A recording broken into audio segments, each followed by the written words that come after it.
자, 오늘 9월 29일 마감 시황 말씀드리도록 하겠습니다. 오늘은 마감 시황을 좀 고민을 했어요.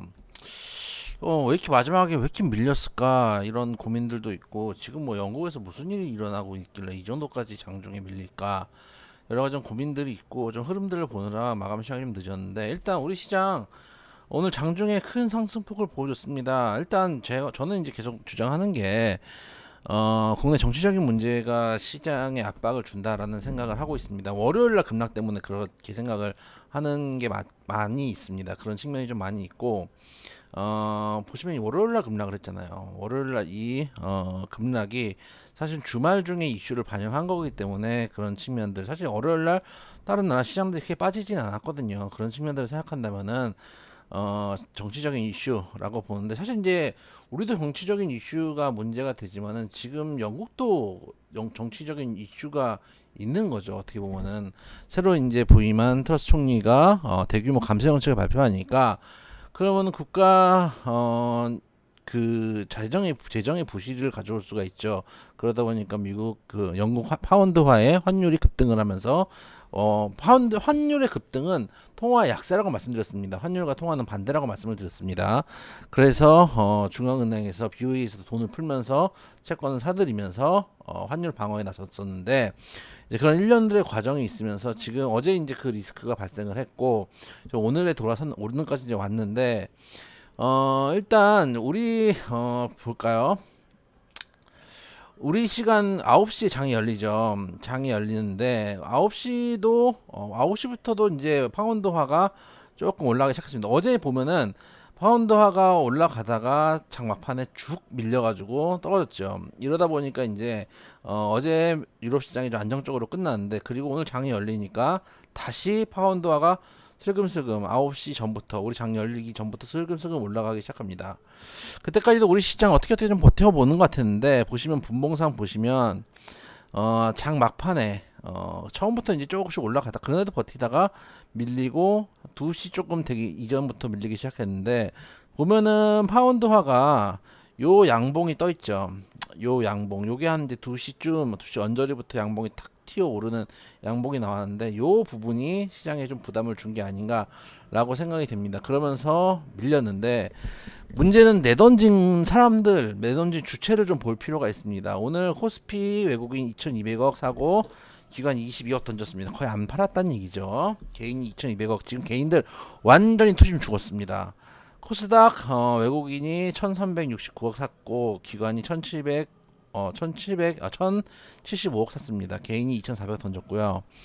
통상 기관 외인이 사면 주가를 끌어올린다고 하죠. 근데 지금 개인들이 너무 투심이 안 좋기 때문에 굳이 외인들, 기관들이 이 물량을 받을 필요가 없죠. 그러다 보니까 위에 있는 개인들 물량을 먹으면서 올라가는 게 아니고 밑에 그냥 받쳐놓고 그냥 있는 거예요. 보니까 특히 그 느낌이 가장 강한 게 이 동시호가입니다. 이게 이제 마지막에 툭 뛰잖아요. 동시호가 때 마지막 매매 체결을 한 건데, 보면 그냥 받고만 있다가 막판에 체결하고 막판에 개인들은 다 던졌죠. 왜 그러냐면은 이게 오늘 그 종목들이 사실 결과적으로 이제 장중은 괜찮았지만 장 막판에 나빴거든요. 좋은 상황으로 끝난 게 아니잖아요. 뭐 상승 종목, 하락 종목 거의 뭐 백중세인데, 그러다 보니까 장 막판에 개인이 던져야지 이게 신용을 막을 수가 있잖아요. 제 생각엔 신용 물량들이 지금 계속 나오는 것 같아요. 그래서 집어 던지고 그거를 땡큐 하면서 외국인들이 장막판에 받아가는 흐름. 코스닥도 비슷합니다. 코스닥도 마찬가지. 막판에 개인이 던지고 막판에 동시호가에서 기관도 조금 받고 외국인이 많이 받아가면서 동시호가에 지금 챙겨간 물량들이 꽤 됩니다. 결국 중요한 건 투심이죠. 투심이 안 좋다는 얘기고, 지금 심리적으로 개인들이 많이 밀려 있다는 얘기, 정치적인 이유도 있고, 또 환율에 대한 부담감, 또 얼마나 뉴스가 불안하게 나옵니까? 뭐 영국 IMF 간다 이러고 있는 상황인데, 일단 이 영국 사태는 제일 이제 시발점이 새로 등극한 총리의 감세 정책입니다. 총리가 영국을 IMF 보내려고 지금 감세 정책을 펼치는 건 아니지 않겠습니까? 그래서 과연 이걸 계속 밀어붙일 수 있을까라는 생각이 듭니다. 일단 저는 개인적으로 미국발 긴축에 대한 리스크는 어느 정도 주가에 다 반영이 됐다라고 생각을 하는 편입니다. 그리고 영국 문제가 남아 있는데 영국 문제도 사실 총리가 고의적으로 영국을 망가뜨리려고 하지는 않을 거다라고 가정을 한다면은 어제도 지금 이런 흐름이었거든요. 지금 개장한 거 보면은 유럽 시장 개장했는데 제가 요즘 밤새 이거 보고 있느라 졸려 죽겠어요. 어제도 거의 이 정도 시각했어요. 지금 보면 영국이 1.63% 마이너스, 독일 1.65%, 프랑스 1.5%, 거의 뭐 1.5%대, 1%대 중반 정도. 어제도 이렇게 시작했거든요. 어제 그러니까 제가 마감 시험하면서 우리 너무 억울하다. 뭐 한다고 우리는 막 3%씩 뭐 4%씩 빠지냐.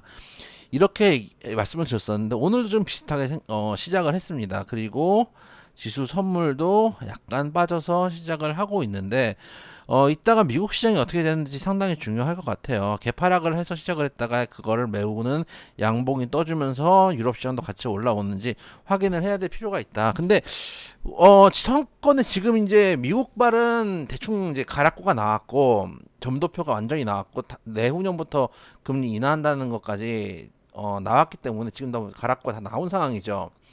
근데 문제는 영국인데 영국은 1.5% 지금 1.49% 정도 빠지고 있거든요. 계속 올라가네요. 1.48%까지 올라가네요. 환이 지금 올라가고 있나요? 환이 좀 내려가고 있나요? 외환이 좀 내려가고 있어서 반응을 조금 하고 있는지 모르겠는데 외환이 좀 내려가네요. 환이 아까부터 계속 음봉을 그리면서 내려가다 보니까 지금 이제 영국 시장도 조금씩 반등을 해주는 모습인데 이런 걸 보면은 아직 위기가 정말 영국발 리스크가 정말 터지기 직전이다. 정말 큰일이다. 그러면 사실 이거 3% 4%는 우리나라가 아니라 영국이 빠져야 되거든요.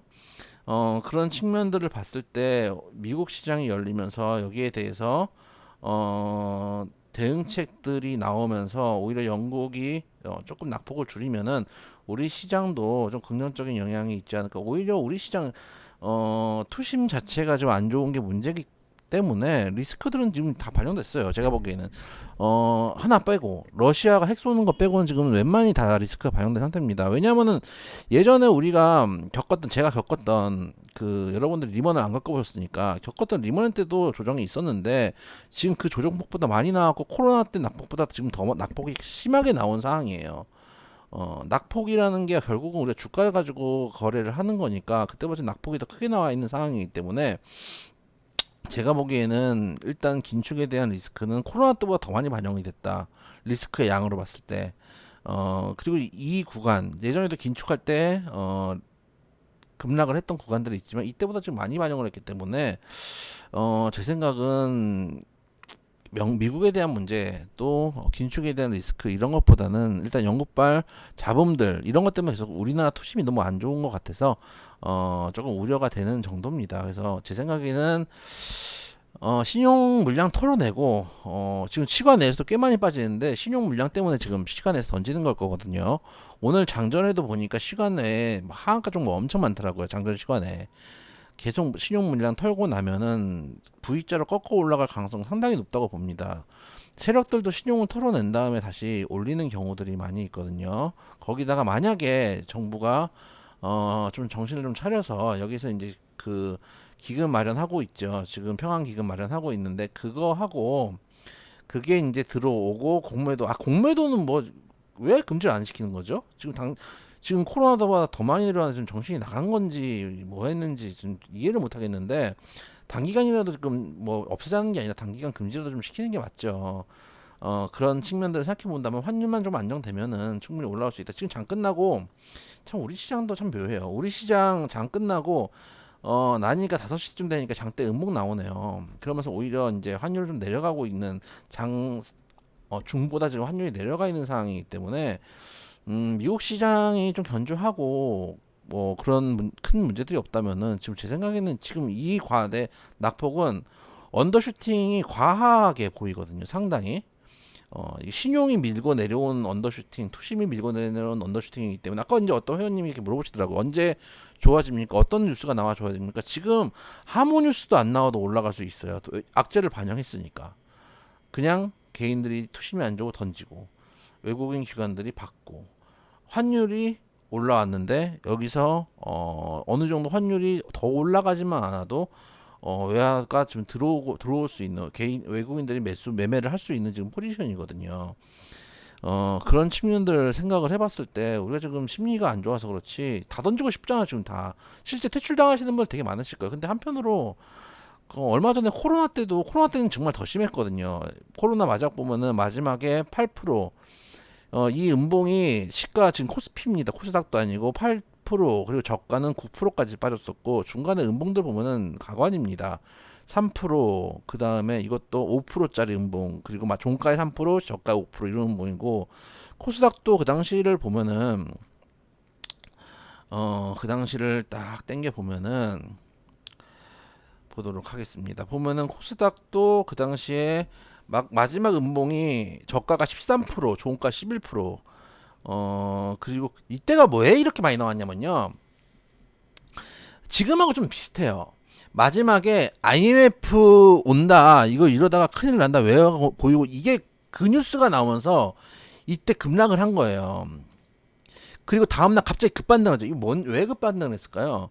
통화 스와프 얘기가 바로 나왔어요. 바로 대처하니까 공매 금지하고 통화 스와프 딱 체결되니까 드라락 하고 딸려 올라가기 시작하더라고요.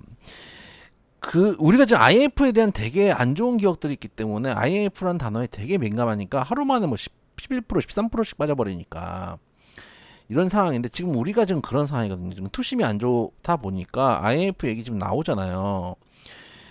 외환 보유고 얘기 나오고 정보 못 믿겠다 얘기 나오고 지금 이러고 있으니까 지금 투심이 계속 안 좋고 신용 매물 나오고 이런 상황이거든요. 그럴 때 좀 생각을 좀 해보면은 지금 외인들이 그래도 밀어놓고 싸게 받고 이제 여기서부터 끌어올리면서 담아가겠죠. 끌어올리면서 담아가기가 편하겠죠. 이러면은 끌어올리면 여러분들 지금도 던지고 있는데 내려갈 때는 개인들 웬만하면 안 던지거든요. 내려갈 때도 좀 던지고 있는데 올라가면 버티지를 못합니다. 그런 것들을 생각해보면 오늘도 보시면은 장초에 우리 올라갔잖아요. 장초부터 개인 계속 던지는 거예요. 와 죽겠는 거야. 심리적으로 이미 심리적으로 무너진 거예요. 그러니까 기관 외인들이 호구가 아닌데 굳이 비싼 값에 받아줄 필요가 없겠죠. 그래서 지금은 시장이 영국발 리스크도 있지만 이게 과연 이렇게까지 우리를 괴롭힐 정도의 리스크인가? 사실 단순하게 그 영국 총리가 정책을 폐기하면 되거든요. 굳이 뭐 이런 글로벌 리스크를 가져올 필요가 없겠죠. 그래서 이제 그 정책만 폐기하면 되기 때문에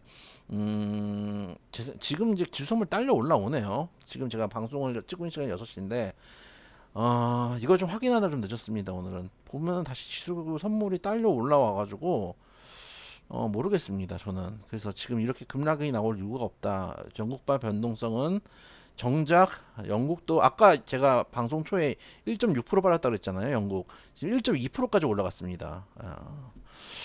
제 생각에 계속 아시아 시장이 발목을 잡는 것 같아요. 아시아 시장 하면 또 우리죠. 우리가 제일 먼저 발목을 잡고 중국, 일본 끌어내리고 일본도 오늘 한 1% 플러스로 끝냈네요. 끌어내리니까 아시아 유럽 시장 마이너스 시작하고 마이너스 시작하니까 갭 하락을 했다가 시장이 오픈한 다음에 반등을 주고 계속 이런 상황이 반복되는 것 같아요. 지금 영국 1.19까지 올라갔습니다. 지금 방송을 찍는 10몇 분 만에 0.5% 정도, 0.4% 정도 상승했습니다. 지금 이런 상황이 반복되고 있는데 시작은 의외로 작은 곳일 수도 있습니다. 우리의 투심일 수도 있습니다. 그런 지점. 우리가 그래서 제가 오늘 뭐 오늘 장 내일 장도 말씀드렸지만은 방법 중에 하나가 우리 시장 옛날에 제 기억으로는 우리 시장이 3시 반에 끝나는 게 아니고 4시에 끝났었거든요. 또 몇 년 돼가지고 좀 가물가물한데 4시에 끝났다가 뭐 때문에 뭐 근무 시간 단축 뭐 어쩌고 뭐 하면서 3시 반으로 줄였거든요. 우리가 지금 개장 시간을 9시가 아니라 10시로 미루잖아요. 그러면 훨씬 더 이거 문제가 쉽게 해결될 수도 있습니다. 일본은 열리고 중국 곧 있으면 열리니까 시차가 얼마 안 나잖아요. 그거 보면서 대응해도 괜찮을 수 있는 장이 열릴 거거든요. 그래서 그런 문제 때문에 지금 우리 시장이 안 좋은 거지. 제가 보기에는 지금 뭐 긴축, 인플레이션 이거 엔간히 다 이미 주가에 반영됐습니다. 그냥 뭐라 그럴까요? 지표들도 중요하지만 지금 나오는 지표들은 어떻게 보면은 현실의 지표이기 때문에 앞으로 미래에 대한 것들은 부정적으로 나올 수가 있는데 그럼 반대로 지금 경기가 꺾이기 전에 즉 인플레이션 때문에 경기가 꺾이기 전에 주가가 빠진 이 폭들은 그럼 왜 빠졌겠어요? 경기가 아직 꺾이지도 않았을 때인데 경기 그래도 한참 괜찮았을 텐데 왜 빠졌을까요? 작년 8월부터 왜 빠졌을까요? 라고 생각을 한다면 이런 것들은 주가에 선반영이 된 측면들을 생각을 해보는 게 맞습니다. 지금 코로나보다 지금 더 빠졌어요. 그런 것들 때문에 오늘 지금 보고 있는 시장, 지금 유럽 시장 보고 있는데 1.24% 영국이 1.24% 정도 빠지고 있는 상황이고 미국 지수 선물도 아까보다는 낙폭을 좀 줄이고 제가 0.4, 1.4인가 1.5까지 봤거든요. 1.4인가 1.5까지 봤는데 지금 1.1까지 올라왔습니다. 다시 올라가고 있는 상황이기 때문에 묘하죠. 한국 시장 끝나면 이렇게 올라갑니다. 우리 약간 어젠가 그저께가 제가 기사를 봤는데 외국의 한머니가 그런 공격성 헤지펀드 머니가 우리나라를 공격한다라는 얘기가 있었거든요. 그 기사가 신빙성이 없는 건 아닌 것 같기도 해요. 보시면 오늘 9시 우리 시장 개장하고, 그러니까 어제 보면은 어제 우리 시장 장 마감하고 미국 시장 개장했을 때 쭉 끌어올려요. 쭉 끌어올리다가 시간을 보면은 오늘 9시 되잖아요. 여기가 9시 반이니까 요 정도가 9시 되겠죠. 헤매요. 헤매다가 우리 시장 열리고 나서 축축축축축 내려가요. 근데 막판에 내가 팍팍팍팍 빠져요. 그럼 우리 3시 반에 끝나잖아. 4시면 끝나잖아요. 4시, 지금 여기가 3시 50분 4시예요. 여기에서 동시효과가 체결돼요. 그 다음에 내려왔다가 브레이크 잡고 다시 올라가기 시작해요. 이제 이게 그래도 한국의 위상이 대단하구나. 세계 금융시장을 흔들 정도가 됐나라는 생각이 들 정도로 묘한 흐름들을 계속 보여주고 있어요. 그래서 그런 것들을 좀 생각을 해본다면은 너무 우려할 건 아니다. 지금 우리가 오히려 우리 심리가 흔들려서 주가를 망가뜨리고 있다라는 말씀을 드리고 싶고 지금은 삼성전자, 하이닉스 이런 거 살 때 아닙니다. 방어도 살 때 아니고 지금 빨리 원금 회복하기로 가야 되는 시점이에요. 좀 더 공격적으로 매매를 해야 되고 좀 더 가벼운 종목으로 가지고 가는 게 맞다. 지금은 공격의 시기다 말씀드리도록 하겠습니다.